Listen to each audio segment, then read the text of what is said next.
하겠습니다. 하나님 감사합니다. 오늘 시간 또 주님께서 저희들 돌보아 주시고 악종 속에서도 학교에 나와 수업에 앉아있는 저희들 주님께서 기뻐 받으실 줄 압니다. 오늘 여러 가지 교통 사정으로 인해 아직 오지 못하고 있는 친구들 지켜주시고 또 이런 환절기에 몸이 상하지 않도록 건강 주님께서 회복시켜 주시옵소서. 오늘도 저희들이 한 단계 한 단계 학습자를 또 이해하는 파트로 들어갑니다. 이 모든 것들이 모여서 저희들 나름대로 하나님과를 작성해 볼 수 있는 그런 귀한 연습의 장이 되게 도와주시옵소서. 예수님의 이름으로 기도합니다. 아멘. 네, 오늘 에듀클래스에 여러분에게 올려놓은 자료들이 있는데 그 중에 학습자 이해입니다. 많겠네요. 이거 다 늦게 오신 분들 이따가 끝날 때 한 번 더 설명을 해드릴게요. 아직 안 온 분들이 있어서. 자, 그러면 오늘은 지난번에 본문위에 성경을 선택했어도 그 성경을 대상자가 누군지 또 내가 그 성경에서 주제를 제대로 꼽았는지, 그래서 핵심 키워드가 여기서 요거는 나가가 이 컨셉을 강조하는 것 같다, 이러한 신학을 얘기하는 것 같다 하는 게 나름대로 자기도 경건한 마음으로 그 책을, 그 본문을 여러 번 읽으라고 했어요.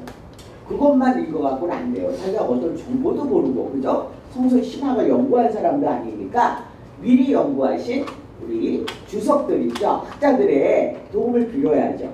그래서 한 두세 개의 주석을 참고해라, 이런 말씀을 했습니다. 그래서 아마 여러분이 그걸 참고해서 숙제를 올렸을 줄 압니다. 쉽지 않아요. 한 페이지 성경 이해를, 본문 이해를 일반 교사들을 전혀 다른 전공을 하거나 뭐 예를 들어 뭐 성경에 대해서 읽기만 했지 깊은 뜻을 모르는 평신도들은 여러분이 집필자가 어떻게 제시해 주느냐에 달려 있어요. 그들의 실력이. 그래서 오늘 여러분의 것은 이따 끝날 때 우리 강의를 마치고, 그러니까 좀 거꾸로 되는 거죠. 본문 이해에 대한 강의는 지난주에 많이 했어요. 11주차 보면 여기 대상 주제와 관련된 본문 이해 숙제 오늘 내드렸고, 교육 내용의 선정과 조직, 어떻게 내용을 성경을 뽑느냐, 그걸 어떻게 1학년 때는 이 본문을 이때 가르치면 좋겠다,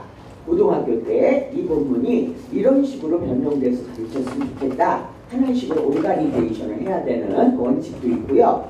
또 주석을 어떻게 사용하실 것인가 하는 얘기를 했습니다. 그리고 이야기 작성법까지 얘기를 했어요. 그리고 내용이란 여러 영역에서 얘기할 수 있다, 내용에 대해서. 자, 그래서 오늘 지난번에 못했던 내러티브 본문 작성의 절차 한번 우리 책에도 있지만 PPT로 보시면 조금 도움이 될 것 같아서 얘기를 하고 학습자에게 넘어가려고 합니다. 자, 내러티브 본문 작성의 절차. 교양기 교재론, 요건 이제 옛날에 두꺼운 책의 페이지로 나와서 여러분에는 이렇게 페이지는 맞지는 않지만 여러분이 보시면 지금 여기 어디를 나간다 하는 게 보이실 거예요. 자, 그래서 목표문 짜시는 것 같고요. 본문 작성을 어떻게 하느냐 하는 그런 얘기가 뒤쪽에 사부에서 구체적인 것으로 나올 거예요. 그래서 그거는 이따가 다시 볼 때 같이 나가고요. 큰 PPT로 보겠습니다. 본문을 우리 성경 본문, 예를 들어 중풍지영자와 내 친구라는 성경 본문을 택했다면 일단 여러 번 읽어요. 뭐 길지도 않아요. 사실은 뭐 여러 소설처럼 긴 게 아니잖아요, 성경이. 그래서 한 그 주제를 다룬 마가복음의 몇 장 몇 절 줄거리를 파악하고 사건을 한번 정리해 보시라 그랬죠. 자, 그리고 등장인물 캐릭터를 뭐 예수님도 나오고 서기관도 나오고 예를 들어 삭개오도 나왔다, 이런 등장인물을, 또 삭개오를 미워하는 그 유대의 주민들이 몇 명 나온다, 이런 것들을 본문을 통해서 유추해서 딱 주인공 또 조연 엑스트라 이런 것들이 나올 거예요. 자, 그래서 본문을 여러 번 읽으면 여러분이 얘기했듯이 주제를 먼저 정하고 나중에 제목을 정할 수 있다 그랬죠. 제목은 주제와 전혀 상관없는 엉뚱한 것이 나오면 안 되겠죠. 관련이 있대 아주 어트랙티브, 매력적으로 호기심이 유발되게끔 제목도 만들면 좋다. 지부하지 않다 했어요. 본문 이야기를 지금 어떻게 재구성하느냐. 우리 성경을 함부로 이거 뜯어서 다시 만들어도 돼요. 그렇게 할 수 있어요. 분명히. 자, 그래서 이야기를 나는 구성할 줄 모르고 뭐 문해 창작가 나온 사람도 아닌데요. 다 할 수 있어요. 기본적으로 누가 언제, 육하원치 우리 기자들이 기사 쓸 때 하는 그런 거죠. 누가 언제 어디서 무엇을 왜 어떻게 하는 그 요소들이 이야기마다 이렇게 밝혀질 거예요. 예수가 언제 뭐 해질 무렵에 뭐 길 가다가 뭐 이렇게 무엇을 복음에 대해서 하늘나라에 대해서 이렇게 하나하나 왜 거기서 전혀 믿지 않는 이방인들이 많이 있는 환경 속에서 그래서 복음을 전할 필요가 있었다 하는 왜도 거기서 밝혀질 거예요. 어떻게? 예를 들어서 어떤 소경을 지나가는 소경을 붙들고 먼저 그의 병을 고쳐주면서 하늘나라에 대해서 하나님의 영광을 위해서 이 아이는 아픈 거였다. 그 부모의 죄도 얘의 죄도 아니었다 하면서 하시고 싶은 메시지를 얘기하시는 이런 내용들이 다 나와요. 자, 그래서 등장인물도 캐릭터를 주인공이 있다면 인물 1, 2, 3, 4 순서를 정하고 특징이 있을 거예요. 예수님은 성품이 어떨까? 키나 인물은 어땠을까? 삭개오는 키가 일단 작다고 보잖아요. 중동 지방에 1세기 당시 예수님 계실 때 평균 키가 지금보다는 더 작았을 거예요. 지금 한번 찾아보세요. 이스라엘 남자들의 평균 키가 몇 센치인가 찾아보시고 작은 키 사이즈가 165 정도가 작은 키에 속한다. 그렇다면 그때는 1세기 때는 잘 못 먹었잖아요. 기후도 안 좋고 그래서 더 작았을 거예요. 그러면 160도 안 됐나 보다. 삭개오의 키가 이렇게 유추할 수 있죠. 이 유추가 아니라 주석에서 그걸 아예 밝혀준 것도 있을 거예요. 그러면 키는 몇 센치에 얼굴은 까무잡잡하고 인상은 험상궂고 이렇게 성격은 악착 같은 그런 성격 세금을 잘 걷어대니까 이런 것들이 하나하나 등장인물 캐릭터가 밝혀지고 본인이 파악하는 거예요. 자, 이렇게 해서 등장하는 인물의 캐릭터를 좀 적어보시고요. 그 다음에 이게 이제 이야기를 재구성하는 스타일이죠. 문창과 학생들 아마 꼭 이거를 배울 거예요. 시나리오 만드는 학생들이라든지 연극 대본, 성경도 일종의 이야기 스토리거든요. 내레이션이에요. 내레이션을 그냥 다큐멘터리 식으로 누가 이랬습니다. 뉴스 보도하듯이 했으면 안 들었을 거야. 성경을 쪽복음이 돌아다닐 때 안 읽었을 거야. 아유, 이게 무슨 보도자료야? 정보야? 재미없네? 아마 덮었을 거예요. 근데 누가나 마가나 우리 복음서 기자들도 재미있게 자기가 목격한 혹은 들은 사건들을 구성을 했어요. 이야기 스타일로. 요거를 이제 플롯이라고 그래요. 플롯. 이야기를 만드는, 꾸미는 거예요. 이야기가 이야기답게 구성되는 요소들이 있어요. 절차를 밟아요. 보통 4개나 5개의 단계로 나누는데 여기서는 지금 5개로 얘기했네요. 이건 일단 머릿속에 이렇게 익숙하게 기억해 두시면 좋겠어요. 첫 번째, 무슨 단계요? 발달, 처음 시작하는 거죠. 이야기가 어떻게 시작되나? 뭐 특별한 특징 없어요. 예수께서 지나가시다가 뭐 이런 식으로 발달이 나올 수가 있어요. 아직 뭣도 안 했어요. 아무런 사건이 조성될 기미가 안 보여요. 그게 발달이라면 전개는 근데 어느 사람이 좀 비키세요 하고 큰 소리가 나기 시작했다. 사람들이 이거 누구야? 웅성웅성하는 사람들이 이렇게 예수 주변으로 몰려들었다. 예수님도 잠깐 발걸음을 멈춰섰다. 뭔가 일이 진행될 것 같은 조짐이 막 전개가 되는 거예요. 전개. 그래서 발단 단계. 여기에 어떤 예수님이 뭐 시장하셔서 어느 마을로 들어가시다가 제4시경에 이거 그냥 시장하신 원인으로 어느 마을로 들어가셨다 하는 게 간단하게 우선 밝혀지잖아요. 얘기가 벌써 한 2줄이 적힐 수가 있는 거예요. 쓰일 수가 있는 거예요. 이렇게 발단, 성경에 그렇게 있는 거를 자세히 살펴보세요. 전개가 돼 있어요. 그런데 어느 집에 가서 시장하셔서 들어가시니까 사람들도 많이 예수가 어떤 분이라는 소문을 듣고 몰려들었다. 근데 한편 다른 곳에서는 예수님이 오신다는 소문을 듣고 친구들이 자기 친한 친구가 꼼짝 못하는 마비 환자 중풍병자 친구를 그 예수님이 많은 병자를 고쳐주셨다는데 우리 한번 가볼까? 우리 친구 한번 들어보자. 으쌰으쌰 들 것을 두고 4명의 친구가 구퉁이를 다 잡고 예수님이 계신다는 그 집으로 향해 가는 거예요. 그 친구들이 어떤 좋은 의도를 가지고 그 예수님 있는 곳을 찾아간다. 원인 병자가 있어서 결과 그 집까지 찾아갔다. 이런 이야기가 스토리가 뭔가 사건이 일어나는 그런 과정이 전개되는 거예요.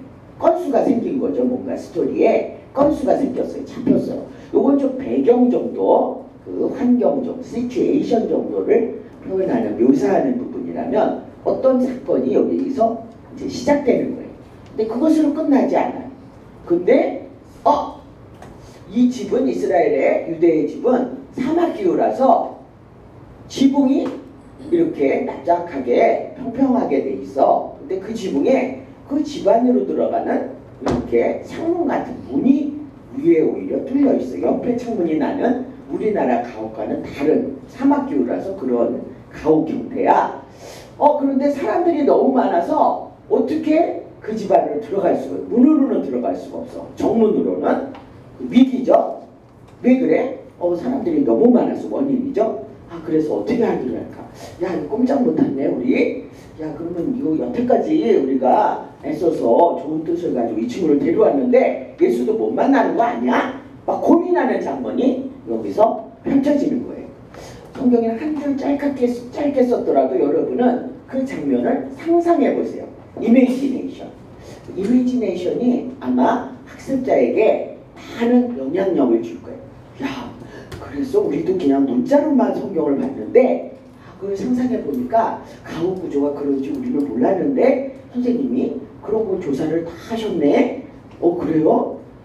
이렇게 납작하잖아. 집이 옥상 형태가 이렇게 된 거야. 정문은 여기지만 창문은 위에 있어. 이렇게 설명해 주시면서 그 위기, 꼼짝 못하는 친구들. 그래서 이제 어떡하나? 이제 그 탈출구가 발견이 돼서 저기 창문이 있잖아. 글로 가자 우리. 그래서 위에서 들 것을 4명의 친구가 기울이지 않게 평균을 잡아가면서 균형을 잡아가면서 살살살살 예수님 쪽으로 그 거실 쪽으로 내렸다. 대단히 이게 약간 아슬아슬하죠. 과연 그게 들 것이 또 끊어지지 않을까? 예수님이 이게 뭐야? 하고 정말 화내시지 않을까? 여러 걱정도 거기서 등장할 수가 있죠. 그럼 얘기가 길어지죠. 성경에는 안 나오는 얘기지만 우리 집필자의 상상력이 여기서 발현될 수가 있어요. 중요한 요소예요. 그래서 어떻게 됐어요? 예수님이 그 중풍병자 누구야 이거? 제자들도 이게 뭐야 지금 예수님 말씀하시는데 이랬었겠죠. 근데 예수님이 얼마나 절박했고 그 친구들의 마음이 이 우리 친한 친구를 고쳐주세요 하는 간절한 염원이 있다는 걸 딱 파악하시고 중풍병자 내일 제가 사해줬다. 이제 이 자리를 들 것을 들고 일어나 가라 라고 말씀하시죠. 이게 뭐예요? 절정이에요. 클라이막스예요. 완전히 이 사건이 여기서 어떤 이벤트 사건이 이제 시작됐는데 어떤 위기를 거쳐서 이제 탈출구 해결책을 마련했는데 드디어 예수를 만나게 되고 예수님이 그를 딱 그 말씀한 그 자체 있죠. 일어나 가라. 내 죄가 사해졌으니 그 짧은 말에 모든 것이 농축되어 있어요. 예수님 말씀하시자마자 그는 툭툭 털고 그 마비된 다리가 어떻게 힘을 얻고 힘줄이 아주 단단해지면서 걸을 수 있게 된다. 이런 표현을 여러분이 쿵쿵 이런 소리가 그 방 안에 울려 퍼졌어요. 이렇게 여러분이 표현할 수도 있어요. 왜? 그 사실적 묘사를 해야지 학생들에게 아주 와닿잖아요. 절정 클라이막스예요. 그러면 어떻게 됐어요? 구경하러 예수님 쫓아왔던 그 군중들이, 특별한 신앙도 없었던 사람들이, 그냥 구경을 하고 온 사람들이 지금 큰 기적을 본 거잖아요. 거기서 또 그 옆에서 수군대던 서기관과 바리새인은 아니 지가 누군데 죄를 사해줘? 이렇게 예수님을 흠잡으려고, 원래 목적이 그래서 여기 엑스트라처럼 껴있었던 사람들이 이제 예수님이 하나님의 아들이라는 걸 증명하는, 왜? 유대인들에게 죄를 사하실 권세는 하나님밖에 없어. 그 아들밖에 없어. 그런 사상이 있었거든요. 바로 내가 하나님의 아들이야. 예수가 그것을 자기 아이덴티티를 선포하는 그 자리가 저였죠. 이제 결말은 어떻게 됐어요? 이제 친구들도 기뻐하고 많은 주변에 구경했던 사람이 웬일이야? 하나님이 저런 분이었어? 저분이 하나님의 아들 메시아란 말이야? 예수를 주로 인정하는 그것이 대단원 결말로 마치는 거예요. 자, 이렇게 해서 이런 곡선으로 그려진다. 플롯 만들기, 이야기 꾸미기다. 이렇게 이야기가 성경에 이미 나와 있지만 다시 내 식으로 꾸미는 거. 이제 이 단계를 여러분이 이해하시고요. 자, 그래서 내러티브로 꾸미는 5단계, 아까 그거를 이제 한국말로 처음 상황, 발단, 한자죠. 어렵죠. 근데 그것도 꼬인 풀림, 꼬인 풀림, 꼬인 풀림. 그래서 우리 드라마 몇 부작 보시면 아주 잘 나간다, 인기 몇 프로 이상이다 하면 시청률 따라서 작가들에게 야 이거 좀 연장하자, 오막 더 만들자, 이러면 계속해서 그분들이 위기를 또 만들고 꼬이는 거예요. 꼬는 거예요. 그 다음에 그게 어떻게 해결됐다가 잘 해피엔딩으로 마칠 것 같은데 조금 더 연장해, 시청률 막 올라가잖아. 또 꼬는 거예요. 이래서 뭐 쪽대본이 나오고 이러면서 드라마가 이렇게 인기 드라마가 늘어나듯이 이제 여러분이 발단 상황, 처음 상황이라고 그러죠. 두 번째는 무슨 상황? 전개인데 이걸 매듭곡이라고 해요. 뭔가 실마리 같은 뭔가 이제 사건이 시작되는 거야. 그 다음에 위기, 이걸 변형하는 위기. 뭔가가 안 돼. 처음 목적이 여기 탁 막혔어. 그죠? 그 다음에 그것으로 끝나는 게 아니라 절정. 문제가 해결돼. 매듭 풀기. 꼬인 매듭이 처음 문제 제기죠. 여기 매듭곡이. 그것이 이제 풀려지는. 여기서 이제 그 매듭이 더 엉키는 것 같은 데가 여기에요. 위기에요. 그 매듭이 진짜 예수님으로 인하여 딱 풀려서 문제가 해결됐어. 야, 마지막은 최종 상황. 결말이 구경꾼이 점에 몰려왔다. 이렇게 처음 상황을 얘기했다면 마지막은 모든 사람이 하나님을 찬양했다 하고 누가가 얘기하는 걸로 끝난다. 혹은 마가가 이렇게 얘기하는 걸로 끝난다 하는 거를 뭐 성경의 맥은 흐트러뜨리지 말아야 돼요. 맥은 쫙 흘러야 돼요. 누가의 사상, 신학사상이 쫙 흐르되 여러분이 우리 현대 21세기 학습자 또 유년부용, 고등부용으로 이거를 다시 작성을 하셔야 돼요. 이거 쉽지 않는데요. 잘 쓸 걸 바라진 않아요. 근데 이런 원칙은 준수하시면서 학습자용 교재를 만드셔야 돼요. 요거는 뭐 아까 캐릭터 얘기를 했으니까 등장인물도 다시 한번 이름, 내용 이렇게 그래서 여기다 완전하게 한 유년부 같은 경우는 A4 용지 반 페이지 정도는 그 얘기가 한 줄 한 줄 쓰여지는 이야기로 만드는 플롯을 꾸며진 이야기로 작성이 돼야 돼요.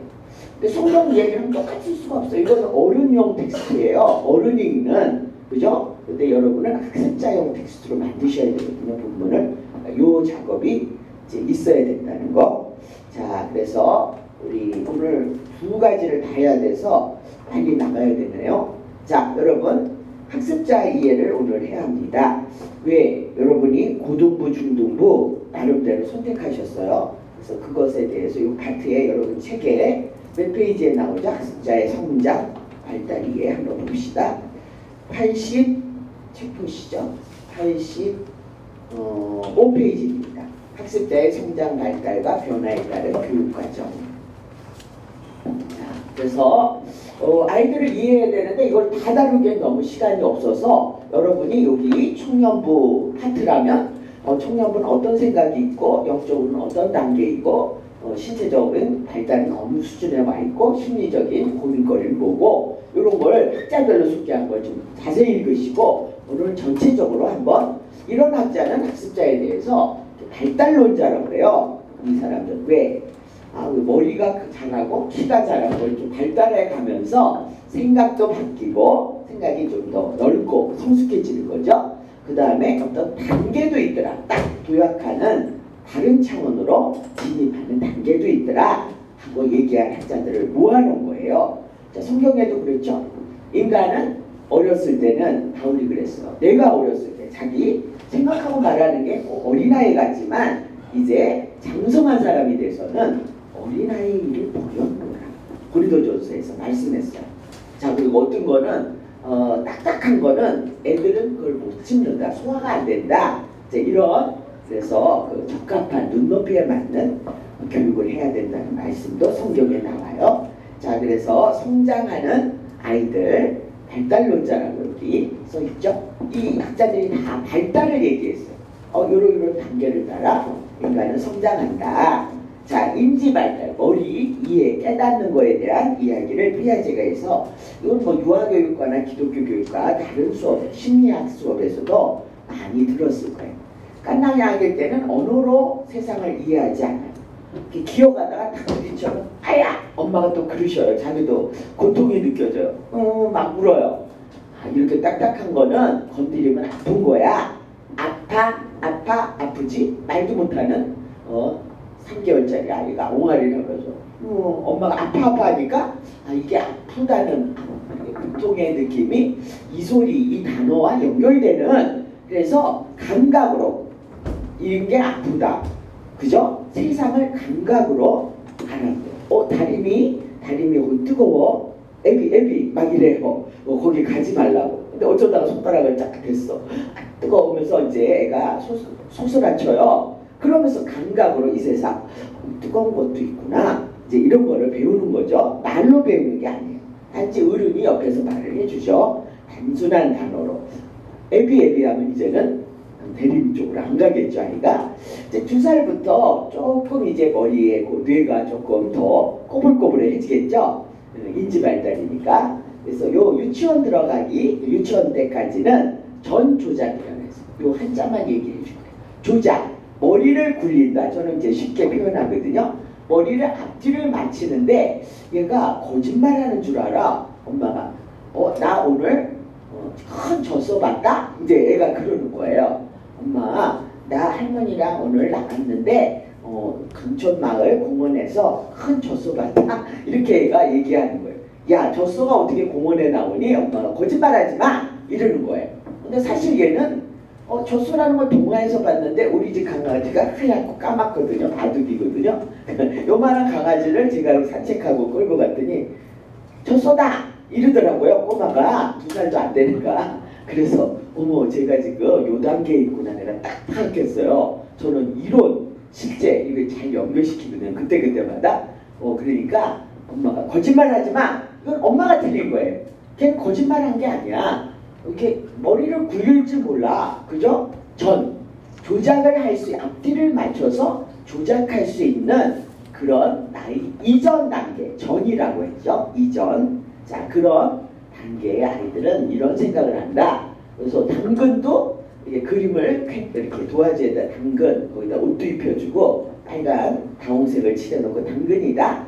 당근은 우리 영희에게 영희야 나 맛있니? 많이 먹어줘. 비타민 A가 많아. 이렇게 당근이 말하는 흉내를 내면 진짜 당근이 살아있다고 생각해요. 물알론, 물질이 살아있는 것이라고 생각할 수 있어요. 신인동요, 하나님과 인간은 비슷한 모습이다 라고 생각을 해요. 신과 인간은 동용, 같은 형태를 가지고. 그래서 우리 하나님 그려봐. 그러면 유치부 아이들은 예수님의 아버지라고 나오잖아, 성경에. 예수님은 젊은 남자, 아빠 같은 사람이라면 예수님의 아버지 하나님 아버지, 할아버지겠다. 우리 할아버지 모습, 수염도 나시고 머리도 하얗고 무슨 돋보자락 같은 거 입은 그런 모습으로 아이들이 그려. 신과 인간, 하나님 우리는 그릴 수는 없어요, 사실은. 그죠? 예수님은 이 땅에 오셨지만, 인간의 몸을 입고 오셨지만 하나님은 그릴 수 없는데 얘네는 아마 하나님이 이렇게 생겼을 거야. 인간과 같은 모습으로 유추를 해서 그리는 거죠.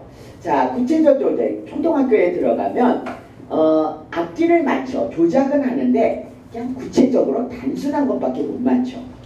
자, 그렇게 애들이 생각하는 단순하게, 그래서 성경 공부도 이야기도 풀어주셔야 돼. 너무 뭐 쩍쩍 추상적으로 하면 애들은 무슨 소리 하는 거지?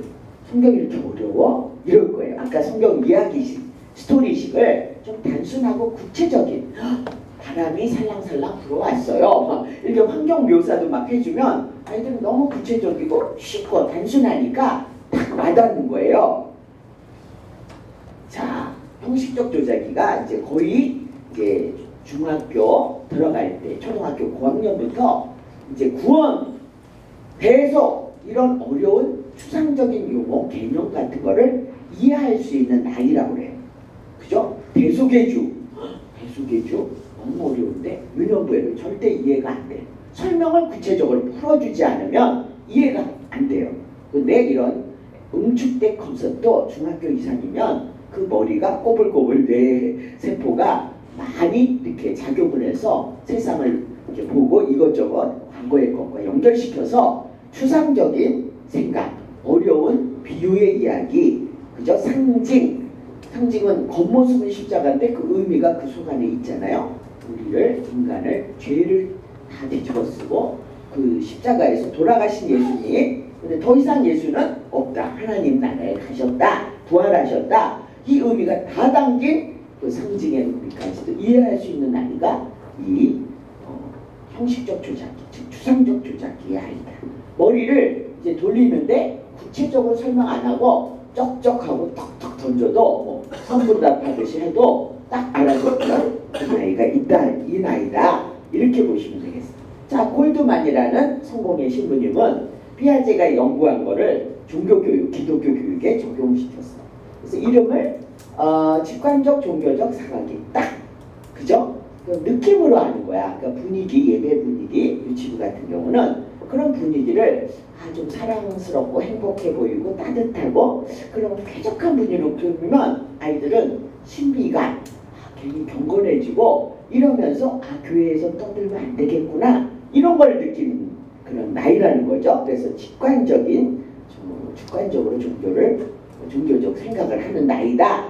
구체적으로는 초등학교 다닐 때 아까 그 전 조작기 앞에 거는 이거는 구체적 조작기라 했잖아요. 이 사람은 종교적, 구체적 종교 사곡이라고 이름을 붙였네요. 하나님이 하시는 일, 예수님이 어디 동네에 갔다가 어떻게 했는데 무슨 일이 있었고 친구를 도와준 친구들 때문에 이런 구체적인 이야기가 잘 먹히죠. 걔네들이 이해를 하려면 쉬운 질문을 쉬운 풀이가 필요하고요. 이제 중학교 이상 가면 중등부, 고등부 다룰 분들은 신학적, 교리적 주제도 충분히 얘네들은 이해할 수가 있어요. 대속, 너희들 알아? 대속이 한자로 어떻게 되죠? 한자풀이. 근데 이 대속이 어떤 개념이냐? 예수님께 한번 대입해 볼까? 아이들은 그걸 풀 수가 있어요. 수학 문제 풀듯이. 이때는 뭐 산수를 푼다면 여기는 미적분을 풀 수 있는, 방정식을 풀 수 있는 그런 나이가 되는 거죠. 자, 그래서 우리 올드만 이제 쭉쭉 넘어갑니다. 콜보그. 아이들은 부모님이 이게 옳은 일이야, 이거 나쁜 일이야 라고 얘기할 때 그게 나쁜 건지 좋은 건지 안 되는 거예요. 그러면 자기가 스스로 판단 못해요. 아직은 어떤 게 옳고 그른지 이 세상에서 그걸 잘 몰라. 그래서 부모님이 안 돼! 그러면 안 돼. 왜? 이거는 남의 친구 거 장난감을 가져오고 걔는 어떡하냐? 너 거이잖아. 집에 가서 놀아. 이렇게 야단도 맞고 칭찬도 받고 하면서 처벌 안 받으려고, 그리고 엄마 아빠의 말씀에 순종하려고 이렇게 옳고 그름을 그들의 기준, 어른의 기준에 맞추는 아이, 그런 거, 그런 단계. 이제 조금 나이가 들면 이거는 이제 청소년 단계, 소년은 그 그룹이나 그죠? 또래나 그죠? 학교를 다니는 그런 때니까 거기서 일반적으로 보편적으로 통용되는 기준, 질서 이거에 자기도 맞추려고 해요. 특별히 튀려고 하지 않는 그런 단계. 자, 그런 그래서 한 딜레마를 소개하면서 약국에 가서 아내가 죽어가는데 급해서 약을 훔친 그 남편이 있었다. 이 사람은 어떻게 생각하냐? 짱발장도 좀 배가 고파서 은총대를 가서 훔쳤어요. 성당에 들어가. 근데 경찰은 쫓아와서 야, 너 이거 훔친 거지? 그러니까 딱 뒤에서 신부님 나오셔서 아닙니다. 내가 선물로 준 겁니다. 이게 뭐냐? 후인습적 수준이에요. 뭐냐? 어떤 규칙과 질서, 법이 있어요. 훔치는 거 분명히 벌을 받아야 돼요. 그렇지만 그 상황이 너무 절박했어.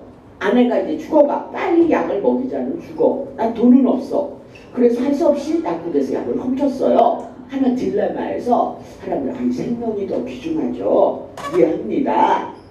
어떤 사람은 아닙니다. 이 사람은 법을 어겼으니까 경찰에 가야 됩니다.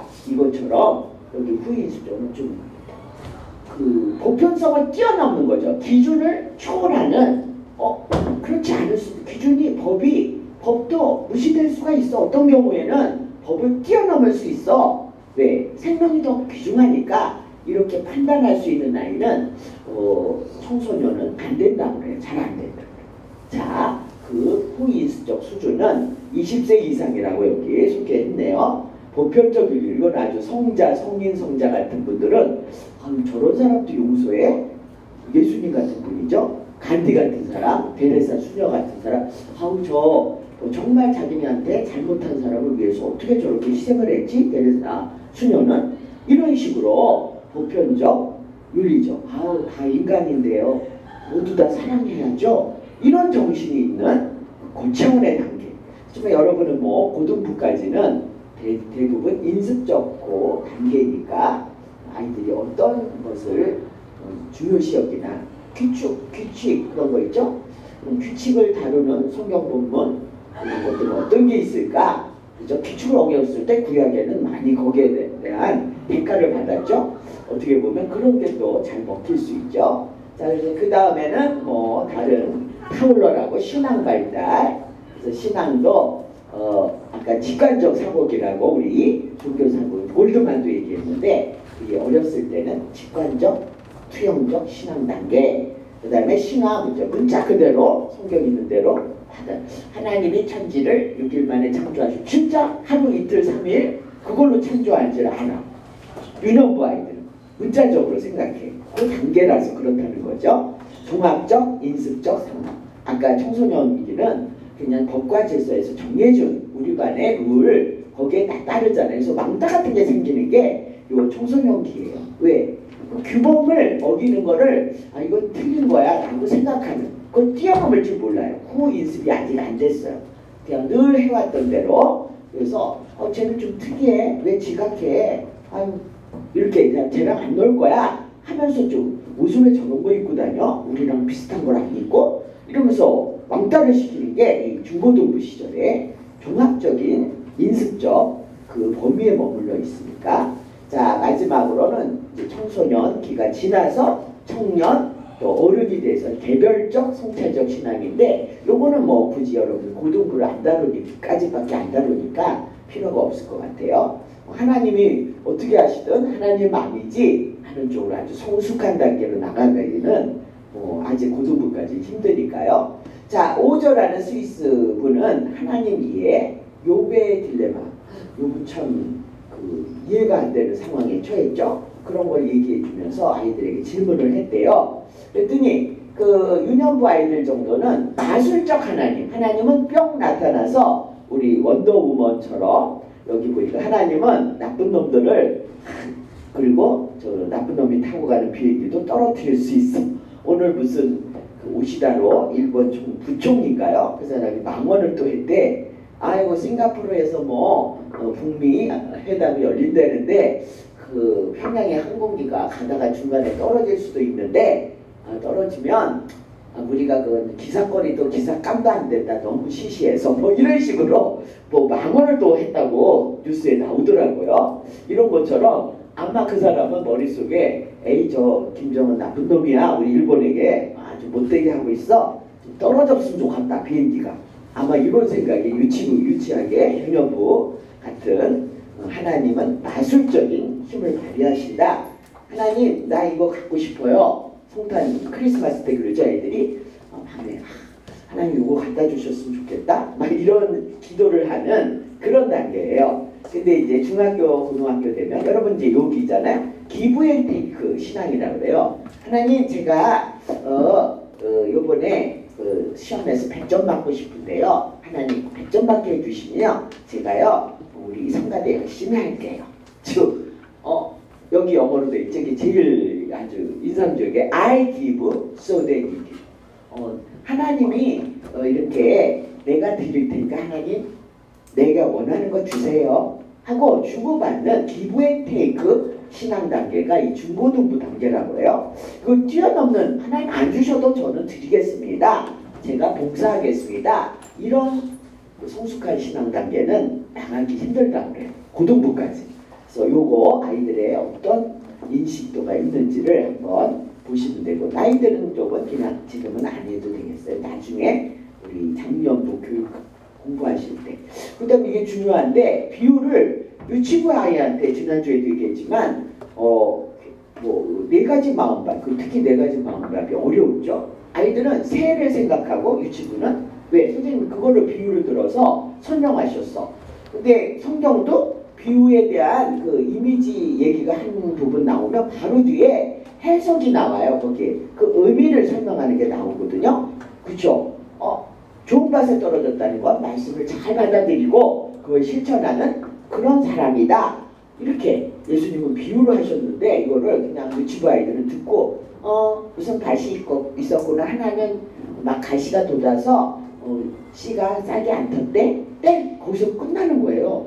의미까지 생각을 못 한다는 거예요. 유치부 아이들.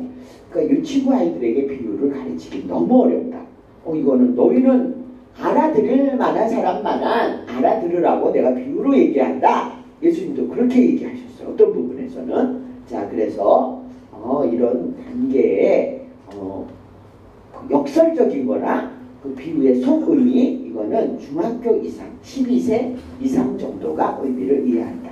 요 유년부까지도 일부는 어느 정도는 어렴풋이 이해가 될 것 같지만 실제로는 전체로 이해가 잘 안 되는 단계가 유년부 단계인데 유초등부 때 중고등부 때는 형식적 조작이라고 했죠. 추상적 사고가 발달된 중학교부터는 비유가 말해주는 본뜻 신학적 의미도 다 깨닫는 단계다.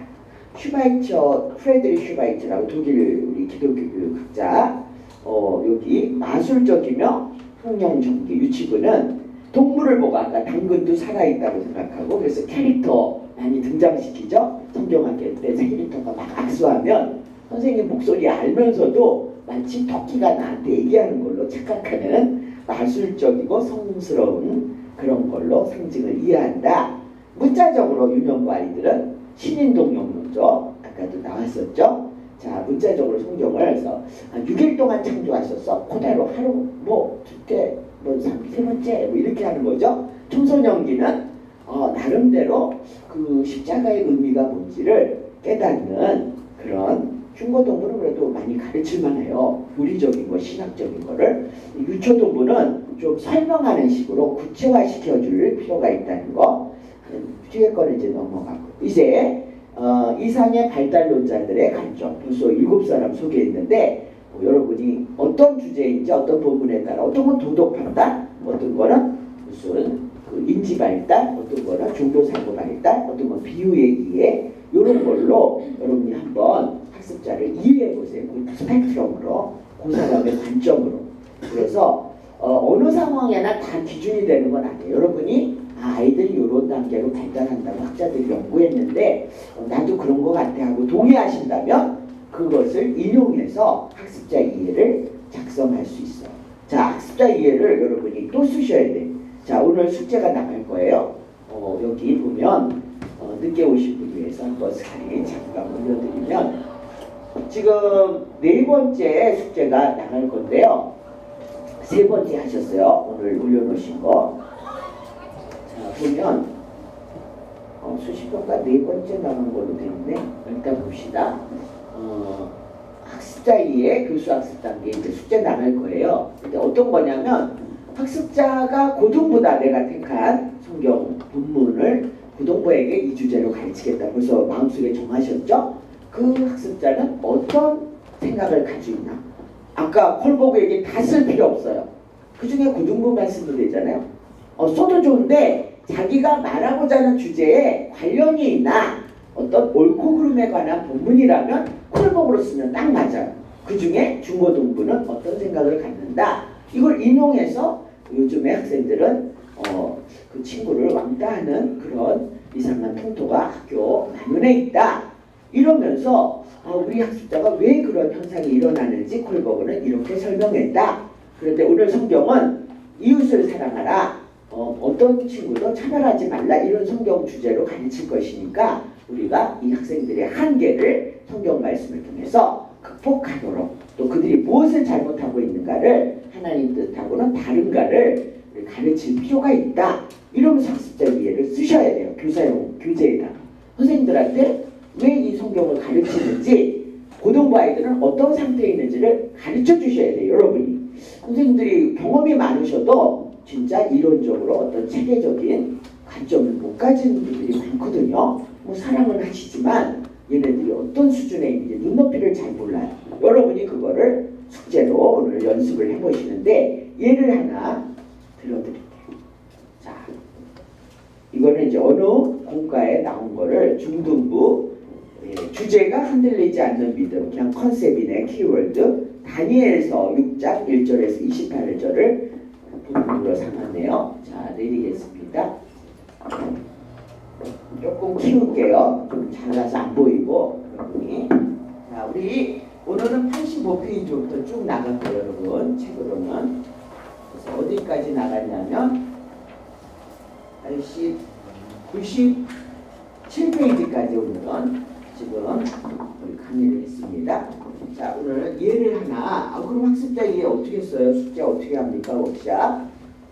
예가 정답은 아니지만 아까 내가 고등부, 내가 유년부 정해놨다면 그 학생의 이 주제에 맞는 학습자 이해를 쓰셔야지 전혀 상관없이 일반적인 학습자 이해, 고등부 이해 이걸 쓰는 게 아니에요. 왜? 공과는 53과 나올 건데 그 중에 한 과만 쓰실 건데 오늘 정한 주제에 맞는 학습자 이해를 쓰셔야 돼요. 주제가 흔들리지 않는 믿음, 다니엘서로 아마 성경 공부 주제를 한 과를 작성하셨나봐요. 앞부분에. 그러니까 이분은 어떻게 학습자 이해를 교사들에게 시켰나 볼까요? 좀 한 반 페이지는 써오셔야 되거든요. 이 정도. 현 시대는 온전히 믿음을 지키기 어려운 시대다. 역사적으로 보았을 때 그러지 않을 때를 쉽게 말할 수는 없지만 포스트 모던 풍토 요즘 아이들은 지멋대로라고 그러죠. 내가 뭐 가고 싶으면 가고 말고 싶으면 말고 그런 아이들이에요. 자기가 진리를 찾아 헤매는 그런 아이들이에요. 중등부 특히 말을 안 듣죠. 말이 안 통한다고 그러고요. 어려운 학부는 포스트 모던 풍토의 현 시대에서 진리의 가치를 혼란스럽게 하고 각 개인의 사상을 진리로 인정하게 하는 다원론적인 판단 기준, 포스트 모던 상황을 좀 설명했습니다. 기독교가 볼 때는 좀 어렵다. 어려운 시대에 우리 가르치네. 진리를 단순한 하나의 입장이다. 그럴 수도 있지.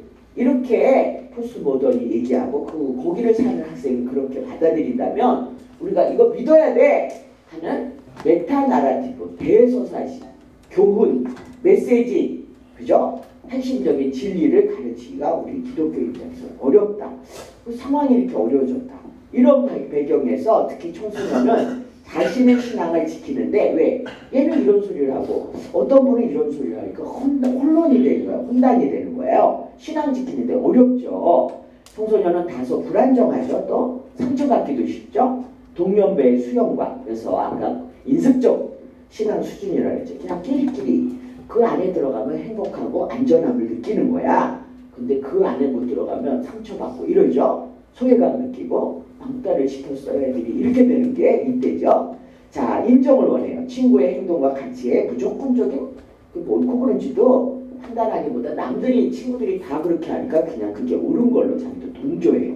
이 conformity, 동조성이란 개인의 태도와 행동이 다른 사람들에 의해 영향받는 정도와 관련, 뭐 약하고 심하고 차이가 있겠지만 거의 이 시기는 그렇다는 거죠. 타인의 인정과 사랑을 받기 원하기 때문에 필요가 있다.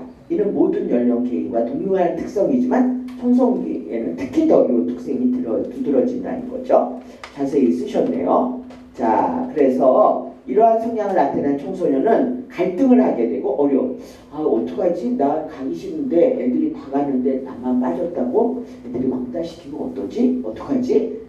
자기 마음대로 이렇게 결단도 못해요. 그래서 신앙을 지키기 위해서 해야 할 행동. 나도 그러면 쟤네들처럼 저기를 가야 돼.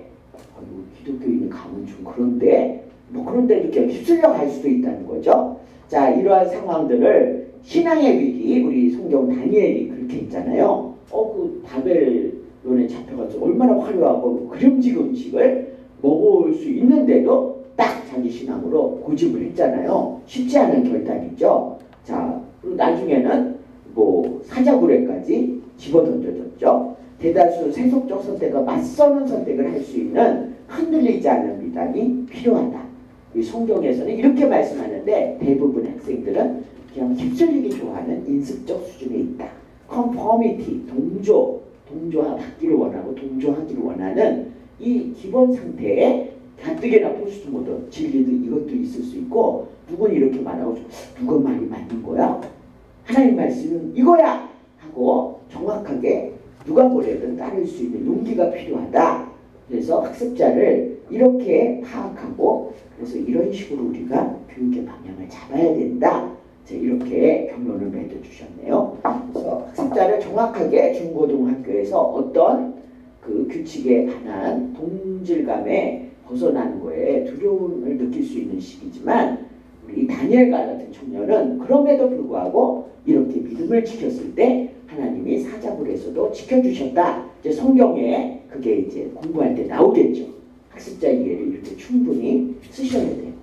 자, 주제마다 다 다를 거예요. 어떤 거는 인지 발달, 깨닫는 개념 이해 이런 거를 설명해서 우리 피아제 같은 사람이 인용될 수도 있고 자아 정체성을 설명하는 거는 에릭슨의 발달 단계, 청소년기의 자아 정체성이 형성된다.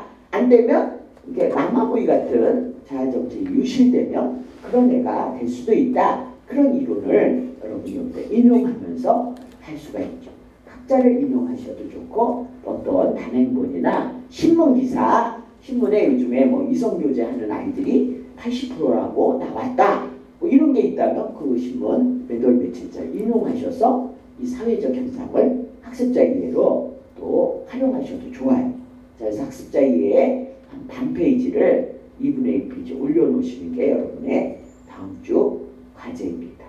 자, 우리 성장 발달 이해 97페이지까지 오늘 공부했고요. 그 다음에 학습자 이해까지 여러분에게 들어드렸어요. 한번 뒤로 가볼까요? 지금 3부를 하고 있는데 지필에 구체적인 샘플이랄까요? 샘플 같은 게 뒤에 나오는데 교재 다 가지고 계시죠? 124페이지 한번 볼까요? 모의교재 작성의 원칙 이렇게 나와요. 이게 이제 숙제 20점짜리 기말 레포트에 여러분 틀입니다. 마지막 주일날은 이 틀을 자세히 또 설명을 하겠지만 우리 조금만 더 설명하고 시도를 하겠어요. 지금 진도를 빨리 나가야 되는 게 다음 주가 성화제라서 저희가 124페이지 피셨습니까? 여러분? 예, 없으신 분은 안 가져오신 거거나 아니면 여기서 메일박스에서 안 꺼냈겠죠? 자, 여기 나오네요. 125페이지에 학습자 이해에 지금 보여드린 그게 2분의 1페이지 나오네요. 그래서 본문 주석과 신앙적 해석이 여러분이 오늘 숙제로 올리신 그 부분이에요. 그거 벌써 한 페이지는 쓰라고 그랬어요. 제가 124쪽. 그 다음에 2번 가로 닫은 그 부분이 단 페이지 학습자 이해를 작성하셔야 돼요. 이 샘플처럼 자세히 쓰셔야 돼요. 나 중도도 다루는데 주제는 이건데 그럼 어떤 학자의 어떤 이론이 심리나 도덕 판단이나 비유 이해나 그 정도가 이 정도 되겠구나. 그러면서 전반적인 얘기를 쓰시되 특히 이 주제와 관련된 학습자 그 상태가 어떤가를 파악하도록 교사에게 안내하는 그 장면이 학습자 이해입니다. 아시겠죠? 자, 126페이지 넘어갈까요? 보면 이제 할 일은 교수 학습 단계에 쓸 일이 남았어요. 한번 교수학습 단계 쓸 거 여기 마저 하셔야 13주차 해야 되는데 이날이 여러분이 다 성화제 가는 체육대회 가서 미리 하지 않으면 안 될 것 같아요. 교수학습 단계 교수학습이라고 그럼 어떻게 처음에 어떤 이야기로 흥미를 이제 도입이라고 얘기하는데 흥미를 유발시키고 있네요. 여러분 책에 교수학습 진행 단계 나올 겁니다. 앞으로 다시 3부로 넘어가셔요. 그러니까 97페이지까지 오늘 설명을 했어요. 학습자 이해. 그 다음이 바로 98페이지부터가 교육과정의 유형과 교수학습의 관계 이렇게 해서 스키너와 우리 뉴의 교육과정 학습 체계가 두 표로 이렇게 그림표로 나와 있어요. 이건 좀 이따 설명을 할게요. 자, 넘어가서 지금 교수학습 단계 진행 얘기가 나옵니다. 자, 교수학습 진행 107페이지입니다. 지금 이게 여러분 책으로는 107페이지 하단 부분 어린이와 청소년을 위한 교수학습 진행 이렇게 나온 제 107페이지부터가 이 내용입니다. 자, 어떻게 흥미를 유발할까? 107페이지 그 1번 바로 위에 그 패러그래프가 중요한 오리엔테이션인데 거기 보면 도입이라는 말이 보일 거예요. 동그라미 원형 1번 중간 패러그래프죠. 이것도 이제 시험에 나와요. 그래서 야 교수학습 단계 진행은 크게는 어떤 틀로 진행하니? 물어보면 여러분도 그렇게 가르칠 거예요. 아이들에게 흥미부터 좀 유발을 시켜야죠. 아이들이 성경부터 어떻게 바로 들어갑니까? 그리고 지난 시간에 배웠던 거를 좀 상기도 하고 하는 게 도입 부분에 한 25분 공강 시간이라면 5분 정도 길어야 7분 정도가 도입에 소모되는 시간일 거예요. 그래서 목표를 인지하고 오늘 내가 어떤 수준으로 아이들을 이끌까 하는 교수 목표문도 썼잖아요. 지난번 인지적 목표, 정의적 목표 이걸 인지하고 오늘 여러분이 친구들하고 관계에 있어서 어려움을 겪어본 친구들 경험 좀 들어볼까요? 이런 식으로 오늘 주제와 관련된 아이들의 경험과 이야기를 좀 들어보는 아니면 여러분 신문기사에서 오늘 이거 봤어요? 뉴스 들어봤어요? 사회의 이야기 이슈들을 꺼내서 아이들이 전쟁이 안 끝날까요? 팔레스타인에서 그 아이가 8명이나 이번에 사망했대요. 거기서 종교 전쟁이 계속 끊이지 않는데요. 중고등부에서 이런 걸로 뉴스 기사로 흥미를 끌 수 있어요. 사실이니까 또. 자, 그래서 이렇게 도입 단계가 교수학습 단계 첫 번째 있다면 두 번째는 전개. 그러니까 이야기도 전개 부분이 있었다 하는데 이게 진짜 성경이 나오는 오늘 가르칠 아주 몸통이죠. 주요한 골자들을. 자, 그래서 여러 가지 학습 방법, 토론이나 또 강의법도 사용할 수 있죠. 선생님 주로 설명해 줄 수도 있죠. 조사, 발표, 모의 활동 여러 가지가 여기 전개에 들어갑니다. 자, 마지막은 마무리하는 시간, 이 뽕이죠. 정리, 그 총정리하거나 그 다음에 통합해 주거나 적용 어떻게 우리 삶에서 이 말씀을 실천할 수 있을지 우리 한번 계획서를 작성해 볼까? 아니면 기도로 마친다든지 정리하는 시간도 25분 수업이라면 한 5분 내지 7분 도입 정리는 짧게 주로 가운데 오늘 해야 될 가장 중요한 성경 공부 내용이 가운데 전개에 다 들어가 있습니다. 한 20분, 17분 정도는 이 전개에 아마 할애하셔야 될 거예요. 시간 안배 이거는 진짜 수업을 할 때 있을 수 있는 거지만 여러분도 그렇게 코치를 5분 옆에다 써놓고 이거는 18분에서 20분 이렇게 써놓고 이건 5분으로 정리한다. 이렇게 마치시면 돼요. 자, 그래서 우리 간단하게 하고 다음 주 할 때 좀 자세하게 하려고 그러는데 그것도 자세하게 여기 107페이지부터 어린이 부서는 청소년 부서는 관심 갖는 처음 도입 부분을 이런 아이콘으로 그래서 처음 저벅저벅 말씀 속으로 이런 거 아이콘을 정한 교단도 있었죠. 우리 OT 때. 근데 여러분은 저 멋진 말로 흥미와 관심 끄는 그 단원을 여러분이 아이콘을 정할 수 있겠어요. 기차가 출발합니다. 삑삑 뭐 이렇게 해도 되고, 기차가 달려갑니다. 무슨 역을 지나고 뭐 이런 식으로 기차가 역에 도착했습니다. 이게 정리할 때는 또 도착했습니다. 삑 뭐 예를 들어 이런 아이콘을 유튜브한테 정할 수도 있고, 여러분이 성경 진행을 어떻게 하느냐 하는 과정을 여러분 첫 번째 단계, 두 번째 단계 이렇게 단계를 한 서너 단계로 해서 도입, 전개, 정리 내용이 들어가도록 꾸미시면 돼요. 정답은 없어요. 여러분이 하기 나름이에요. 그래서 어린이와 청소년을 위한 교수학습 진행 우리 페이지 쭉 여기 소개된 게 여기 있습니다. 예, 107페이지부터 나온 거 쭉 보시면 되고요. 예, 그래서 여기까지 하고 하나만 더 설명하고 끝냈으면 좋겠습니다.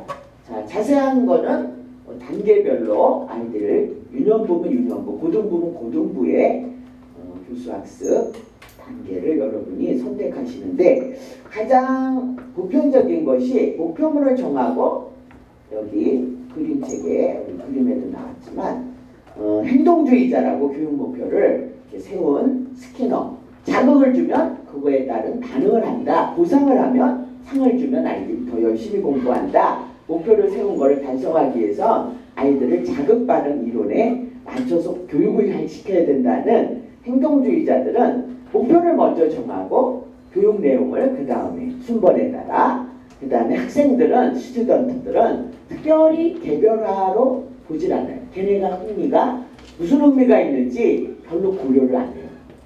교사 중심으로 목표를 정하고 내용을 가르치는 그런 교수학습 시스템을 사용하는 그런 큰 유형이라면, 그 반대 유형 하나, 존 듀이는 학습자를 목표도 조정할 수 있다고 봐요.